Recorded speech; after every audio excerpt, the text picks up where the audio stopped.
I tell you what, after all the man hours I put into the 351 swap, the supercharger install, tuning the car,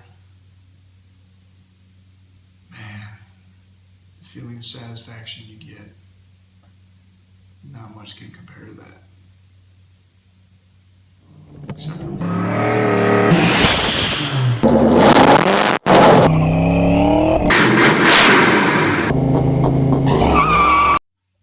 So it's probably pretty obvious by now that there's no longer a 351 Windsor in this car. Bigger and better. She is a 408 Cleaver. You guys are ready to see it?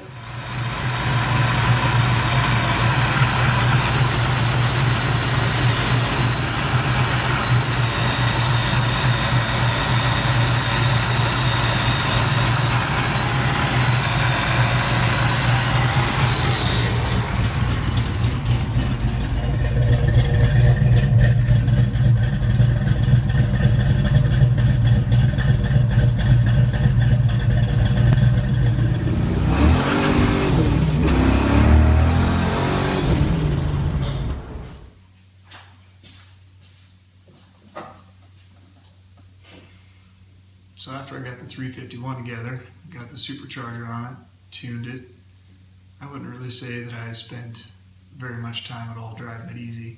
Put it through its paces pretty good. Drove it at the track, on the street, drove it as many miles as I could. So it's pretty interesting to see the inside of the engine when I took it apart. So it had a 130,000 mile stock short block 351 Windsor with GT40 top end stuff on it. So last time I had this at the track with 351 in it, I noticed my oil pressure was dropping really bad at the end of the runs, and it just kind of knocked a little bit.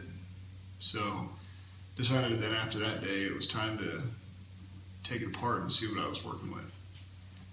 So got the top end sold, bottom end out of the car, took the rod caps off, and the pistons literally fell out of the bore.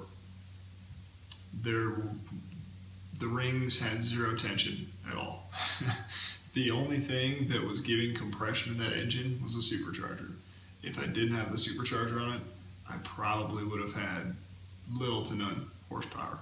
It was insane. So at that time, it was, well, either rebuild the stock bottom end or start putting some good parts into it. So, kind of fast forward a little bit to today. Kind of went overboard. So, started with just, well, we'll do some pistons and rods, and then got into it, and the crank wasn't really true, so we're going to have to do machine work to it. So I was like, well, we'll just do a forged bottom end. So I ended up with TrickFlow forged pistons for a Cleaver swap. I ended up with some Scat rods and crank, all good stuff, forged, really no expense spared. I wish I would have, but looking back on it now, I'm glad it's where it's at. And then as far as the top end goes, I had a set of Cleveland heads that a buddy of mine had on a really high horsepower nitrous application, so I kind of repurposed them, valves, springs, all that good stuff. Put that on top of the Windsor. We'll get into some more details on how to do a Cleaver swap, but let's just say it's not made to go in this car. But it was a lot of fun getting here. Hope you guys enjoy. There's plenty more videos to come. Catch you next time.